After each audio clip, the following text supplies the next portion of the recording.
Bonsoir, bonsoir, bonjour, c'est RD Congo Basango Télévision. Comme toujours avant de commencer notre émission, nous disons merci à Dieu. Nous disons merci à nos chers abonnés et téléspectateurs qui nous suivent partout dans le monde et en RDC. Bande Konanga, soyez les bienvenus. L'émission d'Absoto sur l'ensemble, la situation politique en RDC.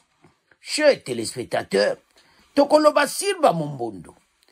Oyo kaka suka na oyo kambutu mbutu. Les FARDC bandeko ba kiteli bango avec des hélicoptères. Boko yoka bandeko. Des militaires de FARDC ont abattu jeudi 4 janvier 16 miliciens mombondo et mis en déroute de nombreux autres lors de combats survenus à Massambio, territoire de Kwamutumba Indombe. Selon des sources militaires, les accrochages entre les deux camps ont duré plusieurs heures. Ces combattants sont intervenus après le déploiement de nombreux militaires à bord de 3 hélicoptères afin de renforcer les effectifs sur le terrain. Indique les mêmes sources. Le député élu de Kwamutu, David Bissaka, a salué la décision du gouvernement de renforcer les mesures sécuritaires. Je salue la présence significative de 3 hélicoptères à Massambio, c'est jeudi 4 janvier, signe de prise de conscience des autorités de la gravité des situations. Les hélicoptères étaient partis renforcer les équipes sur le terrain, renforcer les éléments de la force loyaliste qui sont là-bas. Il a affirmé que les secouristes ont enterré plus de 16 miliciens mombondo tombés au village de Massambio. Cet élu a par ailleurs loué la bravoure de l'armée nationale face à ces hors de la loi. Bandeko, mombondo yo, ezande batwaka décision ti. Taka far décider ga kiti na be hélicoptère. Yako sakarate po bango pe bazana kati ya masolo balinga bacha kaona Kinshasa. Alors, to sila na bango bien avant meto ke na Nord Kivu. Ezaya ko inda esi e hindi. Alors, Tolanda député oyo bon to avancé. Nous changeons de région. Cette fois-ci, 3 hélicoptères ont atterri hier jeudi à Massambio, transportant plusieurs militaires et FARDC bien équipés. D'après les sources sécuritaires ainsi que le député provincial David Bissaka, élu de Kwamout, qui livre cette information, ces militaires ont eu à neutraliser un nombre considérable de Mobondo et a mis en déroute d'autres miliciens après les échanges des tirs qui ont duré plusieurs heures entre les deux camps. David Bissaka salue la décision du gouvernement central qui a renforcé les mesures sécuritaires à Kwamout. Il le dit au micro d'Irène Beaumont. Je salue la présence significative des 3 hélicoptères à Massambio jeudi 4 janvier 2024, signe de la prise de conscience des autorités quant à la gravité de la situation. Les hélicoptères étaient partis renforcer l'équipe sur le terrain, renforcer l'effectif des éléments de force loyale qui sont là-bas. Deuxième au Bondo, d'ailleurs, les secouristes ont enterré plus de 13, ceux qui étaient tombés au village, en plein Massambio. Sans compter ceux qui sont encore à la brousse là-bas vers la montagne de la rivière. Ils ne sont pas neutralisés 16, ils sont nombreux au sol là-bas. Les 16, c'est les que Mobondo retrouvés au village, quoi, corps sans vie de ce Mobondo. Ils ont pris fuite et les militaires les ont vraiment suivis jusqu'à plus de 10 km. Nous félicitons la bravoure de notre force armée. Quand ça crépissait, les gens étaient gardés dans un lieu prévu par les militaires, en fait que quand les Mobondo viendront, qu'on ne touche pas les civils.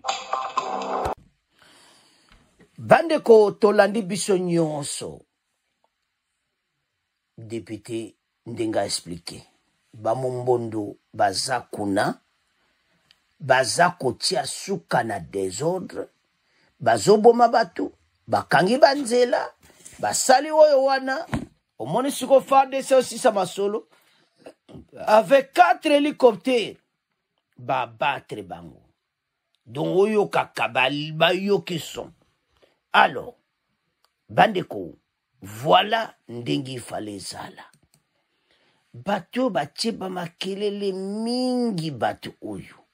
Mais il fallait kaka ndengi wana ke bakoma kuna pe banyingi sabango. Donc ozo kapena ki opération ya kosakanati et puis ba yoki penason nde bazawana. Bazo sila. Parce qu'il fallait basala bongo renforcement effectif bandiko à Massambio.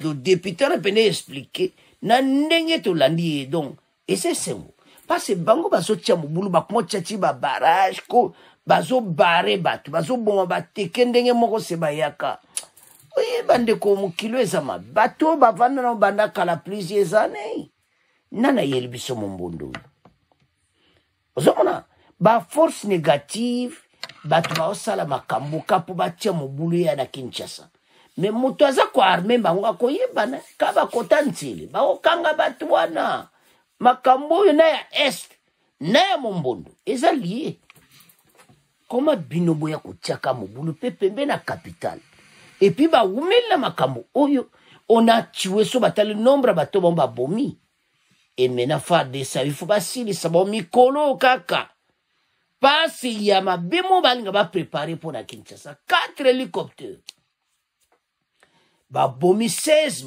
wana ba musu ba kotizamba hélicoptère zolanda ko tirer bango donc il faut ko silisa bango penza alors mena bazo sala chasse na baona kata zamba il faut ba kanga bango nyonso pe mombondo esila toyo kango lisusu tende lelo ti dimanche bo sala chasse na bango toyo ka suba mombondo ti passe sala dossier moko kusakana ti alors wana ezala ki mombondo mena tokende na est et pas wapi les Sud-Africains nomination na yeba publié officiellement ndenga zo bana musala manda baye na ngweza offensive to ebi yango mais to boyi ba ya ko changer après mais to ebi ke koleka bien Afrique du Sud baye ba silisa parce que tala problème to zanome ya ba mombondo yo na est ezande moko mais l'autre sepele za ke Sadek aye na mission moko makasi et puis général oyo azaki ya force de brigade d'intervention ya ONU donc ayebi terrain très bien yango yende ba poni mais to yebete makambo ko sila pete ko gae masolo match ko zala ya biso alors tolanda nomination na yebongo to avance. Nouvelle, le major général sud-africain Monwabisi Diakopo, âgé de 55 ans, a été nommé commandant de la force de la mission de la SADC en République démocratique du Congo, la SAMI RDC. C'est ce que fait savoir un communiqué de la SADC rendu public à Gaborone au Botswana hier jeudi 4 janvier. Le numéro 1 de la mission de la SADC en RDC n'est pas inconnu en RDC parce qu'il fut un commandant de la brigade d'intervention FIB de la force de la MONUSCO avant de regagner son pays. La force régionale de la SADC déployée au Nord Kivu depuis le 15 décembre dernier est composée de l'Afrique du Sud, du Malawi et la République unie des Tanzanie ainsi que d'éléments des forces armées de la République démocratique du Congo FRDC. Elle a été mise sur pied afin de lutter contre les groupes armés opérant dans l'est de la RDC, fait savoir le communiqué de la SADC. Bandeko tolani nomination na ye do kitoko do match ezana kanabisu ndenge bazawana tozo sila na bango parce que talaba M23 bata Kagame comme na problème sérieux pe na yebi tende na okena makambo oyo mais toko sila na ye très bien donc l'heure est grave masolo ezana kanabisu alors bana mboka tolandi nomination na ye il faut est na bandundu wana pasi yango tozala mombondo kuna tozana Kagame bango ibale to sila na bango mais ozo sila Kagame yorbo nandaki na konyu ake Pakistan kuluka bindu ki tout ça parce force tozana ngoza ya kosakanati et puis ba européen basunduli alors bana mboka ba Sud-Africain oyo ba ena mission moko za différent et kokaniti na oyo tozaki nango liboso ya ba EAC parce que M23 maele sili bango le ba yoka EAC akei sadeka ye parce que